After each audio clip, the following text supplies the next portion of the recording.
अजय देव जी हट में जाने के बाद चौड़े होने लगे। वो सोच भी नहीं सकते थे उनके साथ होने क्या वाला है। अब सुनीता और सिंधारनी दो खूनाशार डायने बन चुकी थी। अजय देव जी का धड़न तख्ता करने के बाद सिंधारनी वहां से चंपत, जबकि सुनीता अंटा गफीर हो चुकी थी, यानी कि खून के नशे में बेहोश हो चुकी थी। अजय देव का बेटा प्रेमदास मौके वारदात पर पहुंच गया था। सुनीता को गिरफ्तार किया जा चुका था।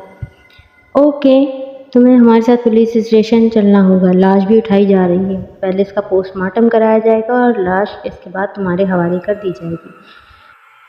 माता जी की हालत देख रहे हैं आप? मैं माता जी को घर छोड़कर पुलिस स्टेशन आऊँगा। बिल्कुल बिल्कुल, एक पुलिस ऑफिसर तुम्हारे साथ चला जाएगा, ऑफिसर ने कहा। प्रेमदेव का ज़हन हवाओं में उड़ रहा था। बहरहाल किसी न किसी तरह उसने अपनी माँ को घर छोड़ा। अमृता देवी की समझ में कोई बात आ ही नहीं रही थी। बहरहाल प्रेमदेव ने कहा, माता